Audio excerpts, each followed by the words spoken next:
današnji novinarski konferenci. Upam, da zadnji v tem letu. Hvala, da ste se odzvali našemu povabilu. Med nami lepo pozdravljam gospoda nadškofa Stanislava Zoreta in dr. Rafka Valenčiča, urednika zbirke Cerkveni dokumenti. Med nami nekje je tudi prevajalec letošnje poslanice, gospod Drago Čepar. Danes bomo predstavili že 48. poslanico ob Svetovnem dnevu miru. Letošnja nosi naslov Ne več služni, ampak bratje. Pa prosim gospoda Valenčiča, ki je napisal tudi spremno besedo, da nam jo na kratko predstavi. Hvala za besedo.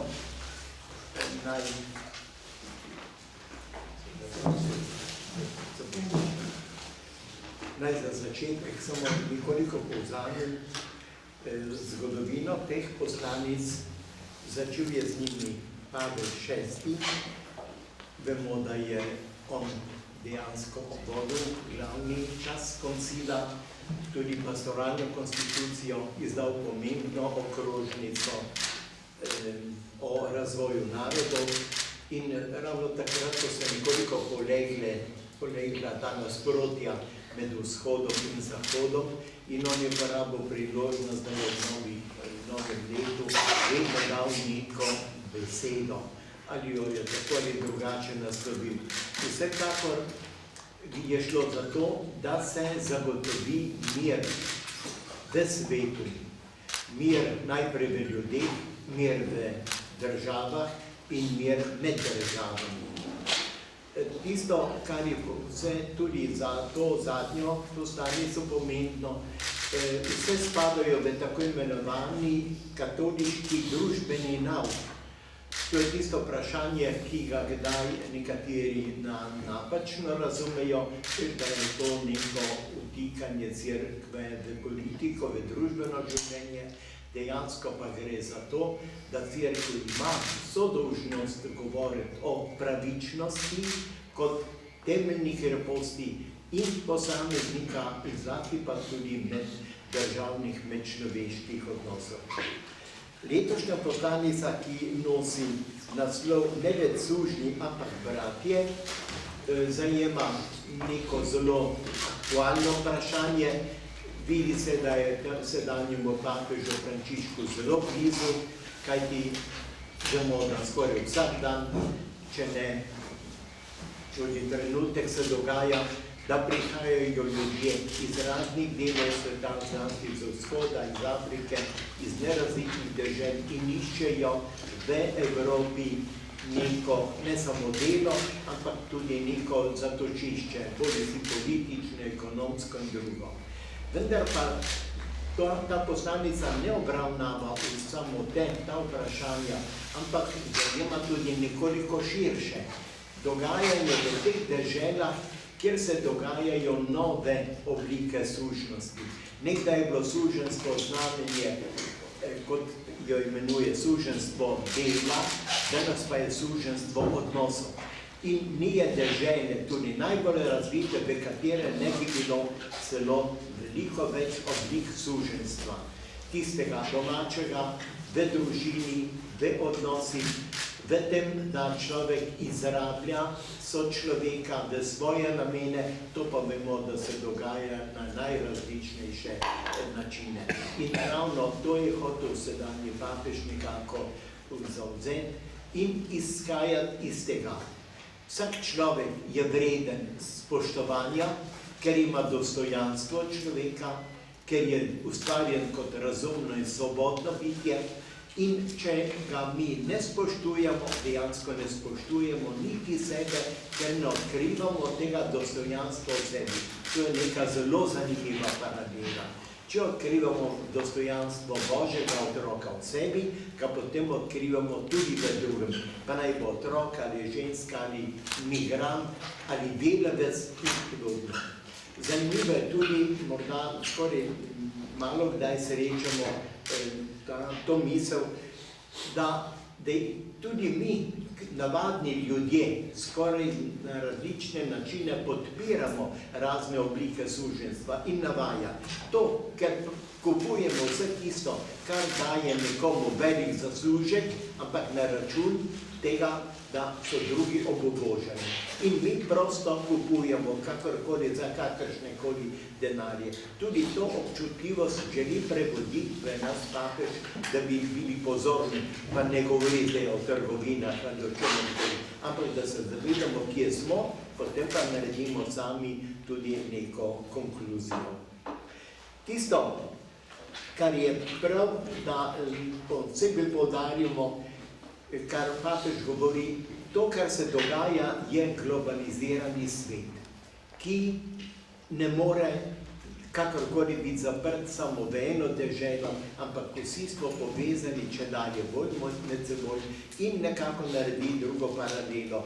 Iz globaliziranega sveta, izkoriščanja, zaslužnjevanja naredimo globalizirani svet ljubezni pa spoštovanja.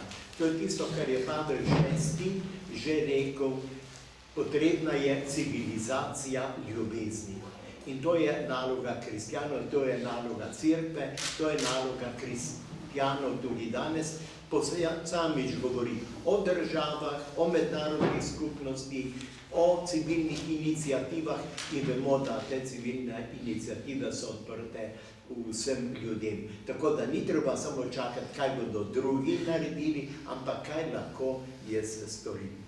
No, toliko sem želel povedati. Hvala lepa, gospod Valenčič.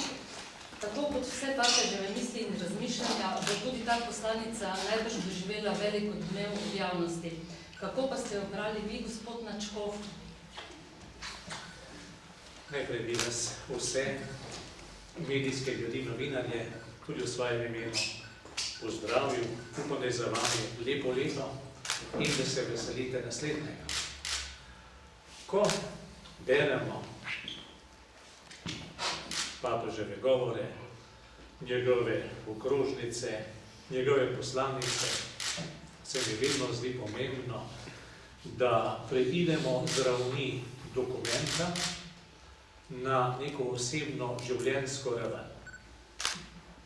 Kajti, dokler mogoče neke poslanice beremo samo na ravni dokumenta, ostanejo zunaj našega prostora, zunaj mojega osebnega angažmaja in se mene ne dotaknejo.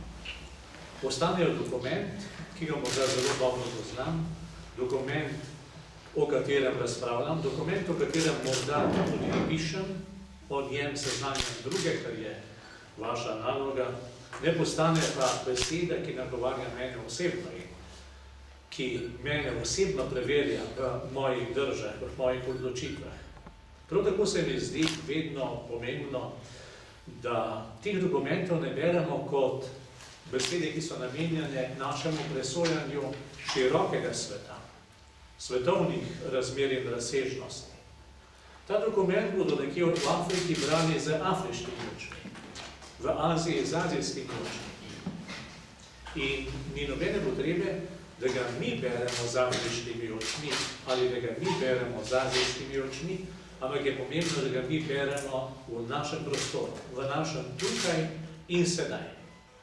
Ker pomeni, da mi tudi ob spodbudnih besedah papeža Frančiška preverjamo razmere, kakršno se pri nas. Kakšno je stanje spoštovanja človekovega dostojanstva v našem političnem, gospodarskem, kulturnem prostoru. Kakšno je spoštovanje človekovih pravic v tem našem času.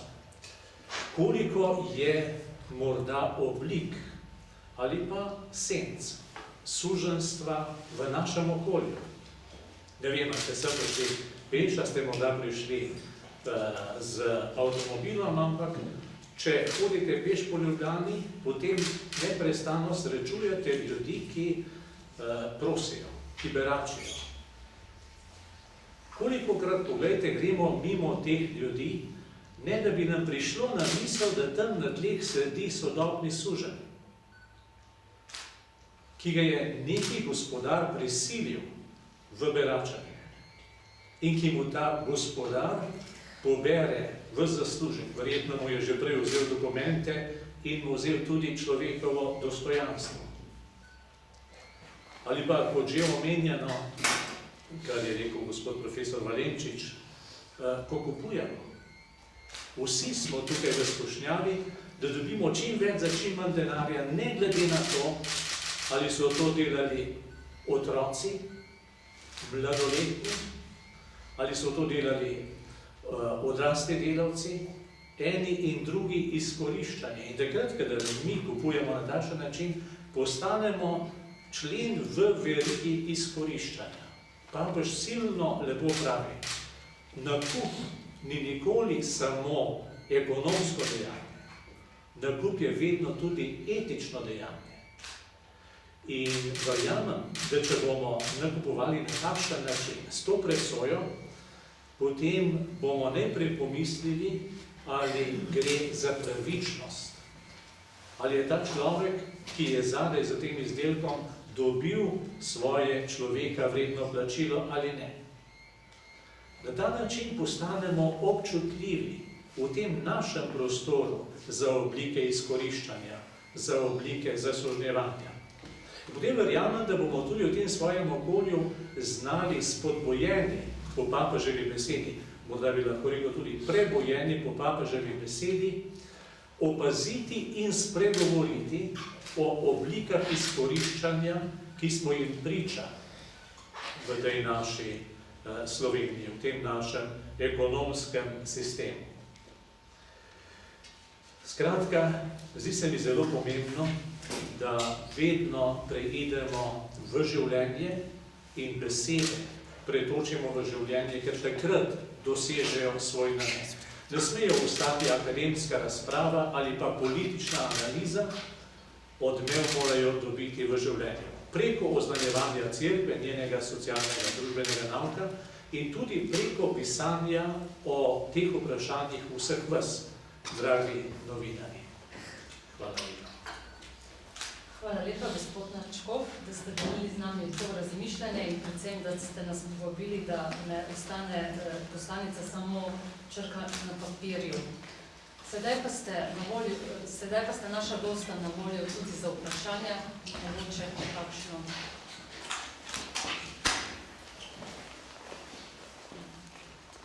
Če ne, se vam... Aha, izvolite.